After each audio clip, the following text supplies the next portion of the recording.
Pisces is all about taking really serious steps to actualize big dreams that you have for this year. It blends both really spiritual and really realistic energy to give you a good framework for whatever your goals are going forward.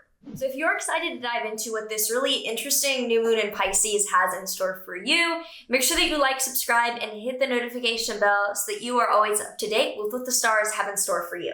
I said in store for you twice. I'm really upset at myself, but I'm not retaking that. If you're new here, hi, I'm Maren. I make astrology videos and I make music, and I have things I offer down below like private readings and daily horoscopes if you want to check that out. First, we're going to get into the overall energy of this new moon and what you can expect collectively, and then we will get into what it means for your specific sign. So this Pisces new moon is happening on March 10th, 2024 at exactly 1 a.m. Pacific time.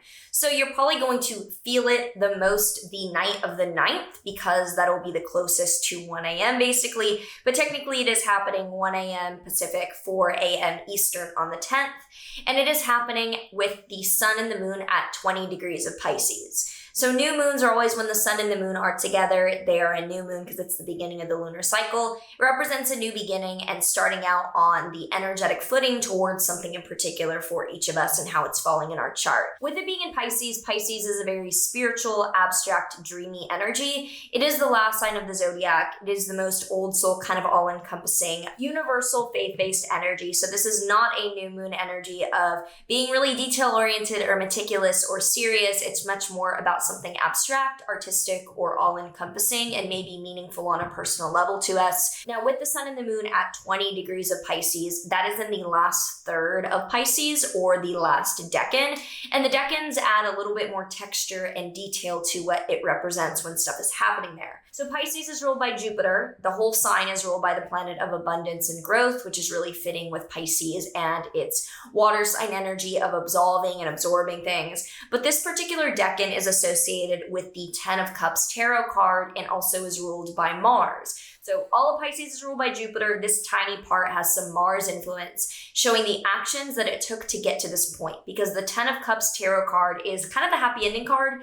It is showing a big finish, a big final push into the celebration energy. You made it kind of vibe, which is a little bit of a paradox with this being a new moon, but it shows kind of that we've achieved something and we've gone full circle. And now how do we set up a framework for more success? So like I mentioned, this is already a really dreamy, very watery energy because of it being in Pisces. But this new moon is also about 7 degrees away from Neptune. So Neptune is a planet of delusion, of faith, of artistry, of dreams, of nightmares. It is the very nebulous, very otherworldly energy associated with fairy tales and also with delusions. So with this new moon in Pisces conjunct Neptune, it is doubling up on that super dreamy, super faith-based energy.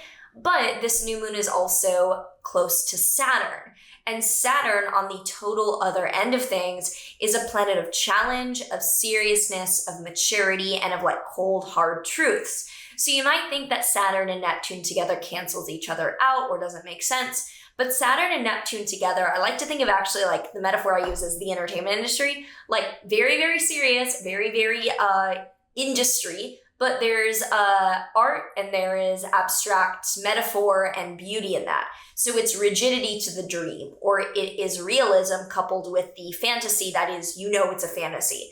So it doesn't go one way or the other with it only being Saturn, which is boring numbers, really cold energy. And it's not all the way Neptune, which is drug-induced trips and psychosis and shit. Having both together is very regimented, serious boundaries around our dreams. And likewise can show that in the things that we are more serious about, we can find what our dream or our enchantment may be. So with this being said, it's why that this is a really good new moon to start something that is the framework for a larger dream, or getting really realistic about a larger goal that you might have in a way that's acknowledging that it is not in over your head. It is not some airy-fairy woo-woo thought. You have a plan to get there. So if you have a creative dream, an artistic dream, anything that is creative entertainment based, this is an amazing time to think of an actual business plan toward that or to ground what your goals are. Now, Venus will be conjunct Mars in Aquarius during this. They're very closely together in Aquarius. And Venus and Mars in Aquarius are all about acting and being in relationship with others from a distance or a bird's eye view. Aquarius is the fixed air sign and wants to be totally cerebral and totally logical and realistic about planning things. So Venus and Mars in Aquarius kind of emphasizes this bird's eye view approach of not being concerned with the details or the specifics or getting too hung up in what the inner workings are. It's more of a high level plan that we're concerned with here. And Venus and Mars are going to be squaring Uranus and Taurus. And Uranus, being the planet of chaos and instability, does show that our relationships and our actions during this time might be particularly chaotic and weird. This doesn't show it being bad or unwanted or anything that is particularly challenging, you could say, although a certain amount of chaos and unpredictability is challenging. But the new moon itself is fairly serious, even when it is acknowledging that there's a dream or something creative, but the actions around it might be really chaotic and crazy, which sounds like artists. Chiron is still on the North Node in Aries, which is in the background of a lot of this spring, and it shows that our vulnerability is being highlighted and our guts are on display. So particularly with this new moon, I want to encourage you to take yourself and your creativity seriously and think of a grounded business plan for one of your dreams that like you would show a PowerPoint to your dad about. That kind of energy where like take a dream you have, take a goal you have, and try to make something really serious and legitimate out of it that you can then build towards. If you have any thoughts about this new moon and any feelings about how it's going to be showing up already, please let me know in the comments down below. And let's pull a tarot card to see what the energy is for this new moon. So we have the Four of Swords tarot card. And this shows a guy basically asleep. So he's being quite a recluse. This is a card about going inward to think of the ideas yourself. So it's definitely showing that the inspiration and the plan is going to come from within, and it might be a particularly alone energy of the new moon. So now let's get into what you can expect based on your rising sign for this new moon. So this is based on rising sign. If you want a video explaining why horoscopes should be based on rising sign, I have one. You can find it on my channel. But we'll start out with Pisces rising yourself. So Pisces risings, it's happening in your first house. This is a new beginning about your identity, something beautiful yet serious that you're starting about your character or your appearance. If you're an Aries rising, this is happening in your 12th house of mental health and spirituality. So you're probably embarking on a very rigorous, serious spiritual journey. If you're a Taurus rising, this is in your 11th house of networking and friends. You might be deciding to join a group or a party of people that are creative in nature, but you're having to be serious about getting with them. If you're a Gemini rising, it's in your 10th house of career. So you might be starting a plan to achieve something that it's a goal for your job or in the workplace. If you are a Cancer rising, this is in your 9th house of foreign travel or higher education. You're probably starting towards a plan or some type of framework to either study something that you're dreaming of or travel somewhere you're dreaming of. If you're a Leo rising, this is in your 8th house of shared finances and investments or the occult. So for a lot of you, you're probably just getting financially serious about achieving a goal. For some of you, if you're not investing, it could be something esoteric that you are getting really serious about with witchcraft or your magic. If you are a Virgo rising, this is in your 7th house of committed, serious relationships. So you could be starting out to, create a really serious bond with someone in a way that both includes like the wedding and the prenup. That's kind of the energy here.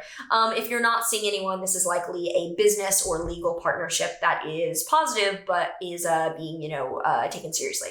If you're a Libra rising, this is in your 6th house of physical health or coworkers. You're probably either starting to get really serious about a way of working out and being healthy, or you are starting something new and creative with people that work for you. If you're a Scorpio rising, this is in your 5th house of dating and creativity. You're probably either starting to see someone new, but with like definite boundaries, or you're starting a creative project with a lot of boundaries as well. If you are a Sagittarius rising, this is in your 4th house of home or family. Either you're starting something new with home and living in like a property and you're starting something creative but serious, or something with your family is starting that is cute but serious. If you are a Capricorn rising, this is in your 3rd house of daily routine and writing and productivity. So you're probably starting a new writing or content related project that you are serious but inspired about. And if you're an Aquarius rising, this is in your 2nd house of income and spending. So you're probably starting a new income stream that is very regimented. So let me know how you're feeling down below about this new moon. I'm really interested to see how you guys are feeling about it. If you have any questions or comments, do let me know as well. And yeah, happy new moon. I will see you in the next one. Oh, but there is one.